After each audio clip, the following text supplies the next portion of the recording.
आगे बढ़ेंगे। बांग्लादेशी सेना को चुनौती दे रहे हैं मोहम्मद यूनुस। यूनुस सरकार सेना से सीधा टकराने की राह पर बढ़ रही है। 15 सेना अफसरों को कड़ी चेतावनी दी गई है। 15 सेना अधिकारियों को भगोड़ा घोषित करने की तैयारी है। शेख हसीना के शासन से जुड़ा ये पूरा मामला। 15 सेना के अफसर हैं जिनको कड़ी चेतावनी मोहम्मद यूनुस ने दे दी है। 15 सेना अधिकारियों को भगोड़ा घोषित करने की तैयारी में है। आगामी चुनाव है बांग्लादेश में, और बांग्लादेश में अभी फिलहाल चुनावों को लेकर कोई तैयारी नजर नहीं आ रही, क्योंकि अभी तक डेट्स का ऐलान भी नहीं हुआ है। इससे पहले कहा गया था कि फरवरी से मार्च के बीच में अगले साल चुनाव कराए जाएंगे, लेकिन उससे पहले केवल यही देखा जा रहा है कि शेख हसीना और उनसे जुड़े उनके तमाम करीबी, इससे पहले उनके जो शासन के दौरान तमाम मंत्रीगण रहे थे, उनके करीबी रहे थे, उनके रिश्तेदार रहे थे, अब जो सैन्य अधिकारी रहे थे, सैन्य अफसर रहे थे, अब उन पर गाज गिराने की तैयारी है। और जानकारी को लेकर लेते हैं रेनेक। ऐसा एहसास होता है कि मोहम्मद यूनुस के पास फिलहाल चुनाव की कोई चिंता नहीं है, चुनाव को लेकर कोई कामकाज रह नहीं गया है। सत्ता में अभी वो काबिज हुए हैं, फिलहाल अंतरिम तौर पर अंतरिम सरकार बना रहे हैं, और लोगों को सुरक्षा प्रोवाइड कराने की जगह, फैसिलिटीज प्रोवाइड कराने की जगह केवल शेख हसीना को लगातार टारगेट कर रहे हैं, कभी उनके करीबियों को, कभी उनके रिश्तेदारों को, और अब उनकी सत्ता में रहे सैन्य अधिकारियों को।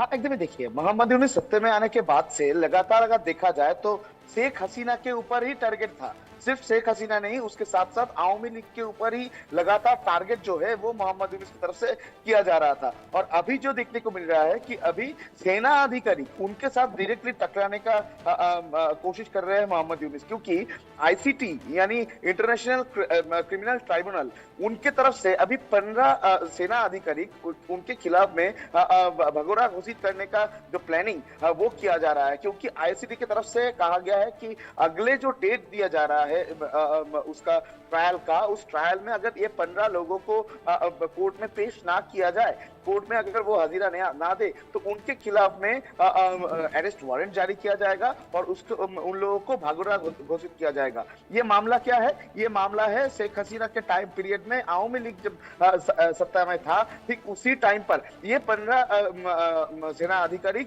वो लोग सेना में काम करते थे, और इनके खिलाफ में आरोप है कि इन लोगों की तरफ से जो छात्र मूवमेंट हुआ था, जो जुलाई महीने में जो छात्र अभ्युत्थान हुआ था, उस अभ्युत्थान के टाइम पे बहुत सारे लोगों को अगवा कर लिया गया था, बहुत सारे लोगों को गुम कर दिया गया था।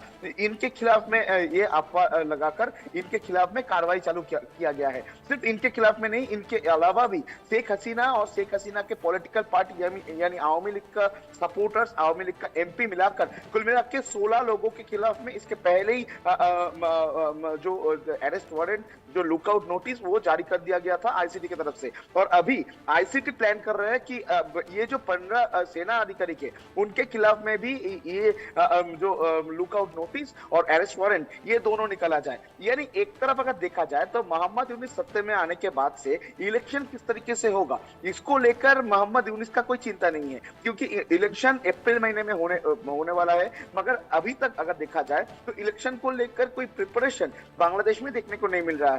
मोहम्मद यूनुस सत्ते में आने के बाद से अगर देखा जाए तो मोहम्मद यूनुस किसी भी हालात पर किसी भी मौका तैयार करके इलेक्शन को टालने का कोशिश किए थे।